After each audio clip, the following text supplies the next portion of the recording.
বিসমিল্লাহির রহমানির রহিম। হে সমস্ত জগতবাসী, বিশ্ব আধ্যাত্মিক জ্ঞান সঞ্চার দরবার শরীফ হইতে আমি চাঁদনী চিশতি আপনাদেরকে জানাই আন্তরিক শুভেচ্ছা ও অভিনন্দন। আমার লক্ষ্য আমার মুর্শিদ কেবলা গাউসুল আজম শামীম আলী চিশতির দরবার হইতে কিছু তত্ত্বকথা আলোচনা করব। সবাই ধৈর্য ও মনোযোগ সহকারে আমার এই আলোচনাটি শুনিবেন। যারা কোরআন পড়ে, শুধু কোরআনই পড়ে, তারা মূর্খ। এ কেমন কথা? কোরআন পড়ে মানুষ জ্ঞানী হবার জন্যে, আল্লাহর পথ পাওয়ার জন্যে, আল্লাহর সঠিক পথে চলার জন্যে। কোরআন যারা পড়ে তারা মূর্খ কেন?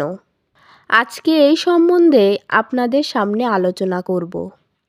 আমি চাঁদনী চিশতি অবশ্যই বলবো যারা কোরআন পড়ে তারা মূর্খ।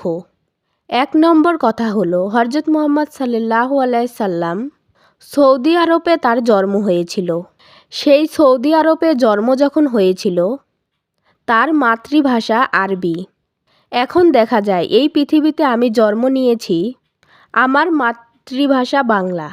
আমি যখন আল্লাহকে বাংলায় ডাকি, তখন আল্লাহ তাআলা আমার ডাক শুনতে পায়, সাড়া দেয়। কিন্তু দেখা যায় যারা আরবি ভাষাতে জন্ম নিয়েছে, তারা আরবিতে আল্লাহকে ডাকে, আল্লাহ সেই ভাষাতেও সাড়া দেয়। তাহলে আমি বলবো, আরবিতে যে কোরআন নাজিল হয়েছে, একদল লোকে বলতেছে যে এই কোরআন শরীফ টাইম টু টাইম পাঠ করবা, টাইম টু টাইম পড়বা। তাহলে দেখা যায় যারা টাইম টু টাইম পড়ে, 1 আলিফ 2 আলিফ টান দিয়ে সুর তুলে, এখন দেখা যায় এই টাইম টু টাইম পড়লে কি হবে? যেমন একটা আয়াত পড়লাম, আল্লাহ তাআলা তো কোরআনে কিছু বুঝাইতে চেয়েছে, কিছু জানাইতে চাইতেছে। সেই আলমে আরায়ার রুহের স্থান, সেই আলমে আরোয়া থেকে আমরা পৃথিবীতে এসেছি। এই পৃথিবীটা একটা নাটকের মঞ্চ। নাটকের মঞ্চ কীরকম? যে আমরা কারো সাথে বাবার অভিনয় করতেছি, কারো সাথে আবার মায়ের অভিনয়, কারো সাথে দুলাভাইয়ের অভিনয়, কারো সাথে বোনের অভিনয়, কারো সাথে খালুর অভিনয়, বিভিন্ন অভিনয় করে যাচ্ছি। কিন্তু হাসরের দিন তারা আমাকে কেউ চিনবে না, কেউ জানবে না, আমি তাকে চিনব না, সেও আমাকে চিনবে না। তাহলে সেদিন কে চিনবে? আল্লাহ রাসূল চিনবে।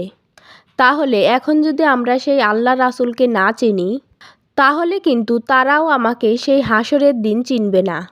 তবে যে কথাটি বলতে চাচ্ছি, কোরআন শরীফ যখন মানুষ আরবিতে 1 আলিফ 2 আলিফ টান দেয়, সুর করে পড়ে, এই পড়তে পড়তে একদিন মানুষ মরতে মরতে মরিয়ায় যায়, কিন্তু কোরআন আর বোঝা হলো না।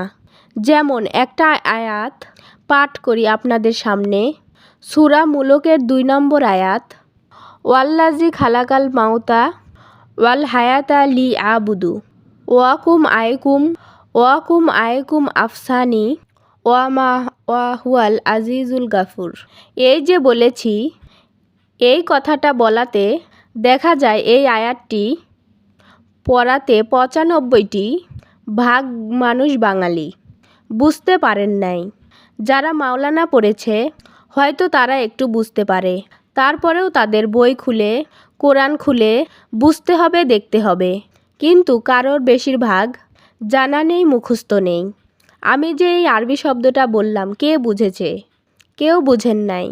তো এখন আমি এই কথাটা আরবির, এই আয়াতটির আমি বাংলা বলবো। এখন কোনটা বুঝতে আপনাদের সুবিধা হয়েছে সেটা আপনারাই বলবেন। অর্থাৎ আল্লাহ বলতেছে, আমি মানুষের মৃত্যু ও জীবন সৃষ্টি করেছি পরীক্ষা করার জন্য।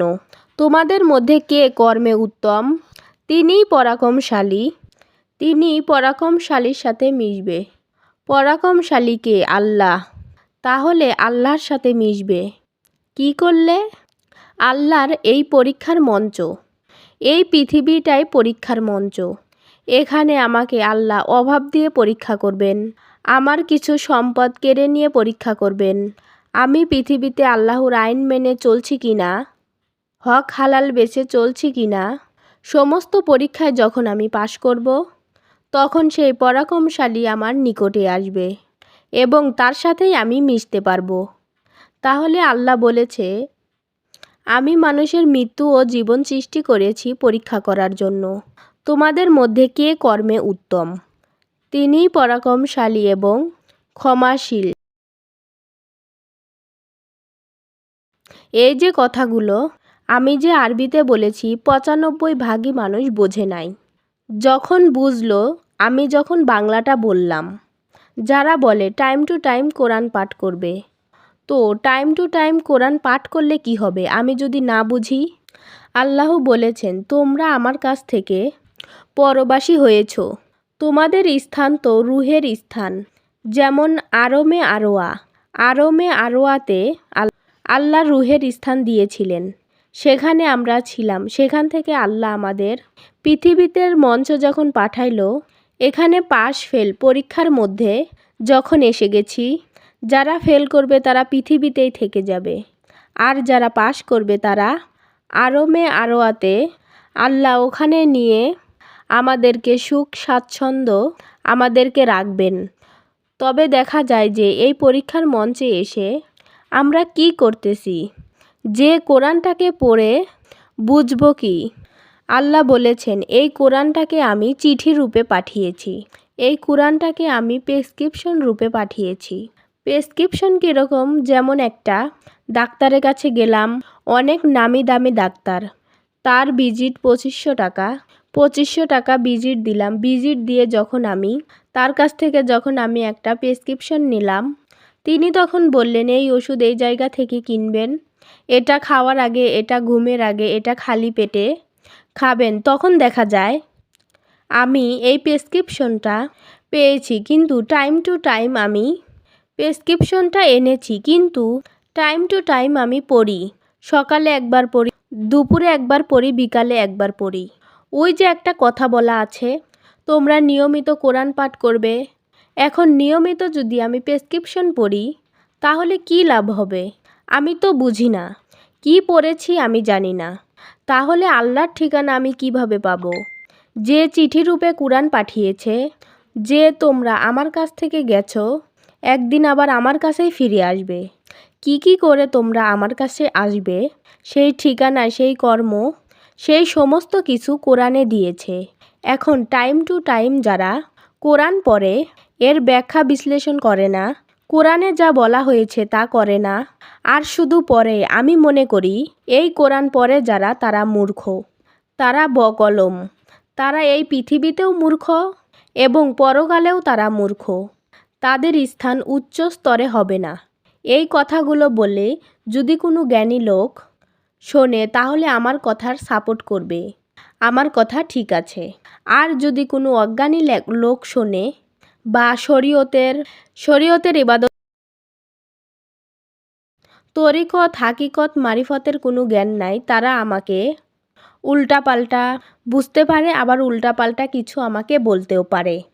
তাই আমি বলতে চাই জোর গলায়, এই পৃথিবীতে শুধু যারা কোরআন পাঠ করে আরবিতে তারা মূর্খ, আর যারা এটার বাংলা বিশ্লেষণ করতেছে, তাফসির করতেছে এবং তাফসির করে পড়তেছে এবং সেই মতে চলার চেষ্টা করতেছে, তাহলে আমি যেমন প্রেসক্রিপশন এনে শুধু প্রেসক্রিপশন পড়িনি, প্রেসক্রিপশনের মধ্যে যা লেখা আছে ওই ঔষধগুলো আমি এনেছি, টাইম টু টাইম আমি সেই ওষুধগুলো খাইতেছি, তখন আমার সেই আত্মার রোগ ভালো হয়ে গেছে। যখন আমার এই আত্মার রোগ ভালো হয়েছে, সেই আত্মা যদি প্রাণ হয়ে থাকে, আর সেই প্রাণের চোখ, নাক, মুখ, কান সমস্ত কিছু আছে, তখন আমার দৃষ্টিচক্ষু খুলবে, সেই দিব্য চোখে তখন আমি আল্লাহর গোপন ভেদ বুঝব, জানব এবং আল্লাহর দিকে অগ্রসর হব ইনশাআল্লাহ। তাই বলি এই পৃথিবীতে যারা শুধু কোরআন পাঠ করে তারা মূর্খ। আমি এই কথাটি ইউটিউব চ্যানেলের মধ্যে খুব জোর গলায় বলে গেলাম, যারা এই পৃথিবীতে শুধু কোরআন পড়বে আরবিতে তারাই মূর্খ। যদি কোনো সৌদি আরবের আরবিয়ান কোনো লোক যদি পড়ে তারা মূর্খ না, কারণ তারা এটা বুঝতেছে আল্লাহ কি বলেছে, আল্লাহ কি বুঝাইতে চাইতেছে। কিন্তু বাংলাদেশের মধ্যে যারা আছে, ইন্ডিয়ার মধ্যে যারা আছে, হিন্দিতে কথা বলে বা ফার্সিতে কথা বলে, যারা বিভিন্ন ভাষায় আছে আরবি ভাষার বাহিরে, তারা শুধু কোরআন যদি আরবিতে পড়ার চেষ্টা করে তাহলে তারা মূর্খ হয়েই থাকবে ইহকাল এবং পরকাল। আল্লাহর এখানে কোনো দোষ থাকবে না। কারণ এই পৃথিবীতে বড় বড় যারা মুফতি মৌলানা শুধু কোরআনটাকে তাফসির করেছে, এত সুন্দর করে অর্থ নামিয়েছে যে তোমরা এভাবে চলো এভাবে চলো, এখন এগুলো আমরা লক্ষ্য করি না, আমরা শুধু আরবি পড়ি। তাই আমি বলবো আজকের পর থেকে আমরা হয়তো সুর করে টান করে সুর করে পড়লে নিজের কাছেও ভালো লাগে, অন্যর কাছেও ভালো লাগে।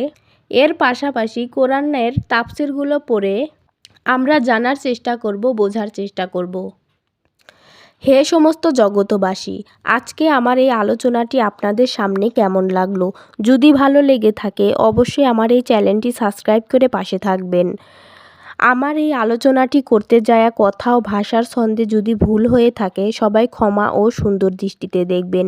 সর্বশেষ সকলের চরণে হাত রাখিয়া একটা কথাই বলতে চাই, আল্লাহ গোপনেরও গোপন। সেই গোপনকে পাইতে হলে অবশ্যই একজন কামেল মুর্শিদের কাছে যাইয়া বায়াত গ্রহণ করুন। বায়াত গ্রহণের মাধ্যমে আল্লাহকে লাভ করুন। সকলেই সুস্থ থাকবেন, ভালো থাকবেন। আল্লাহ হাফিজ।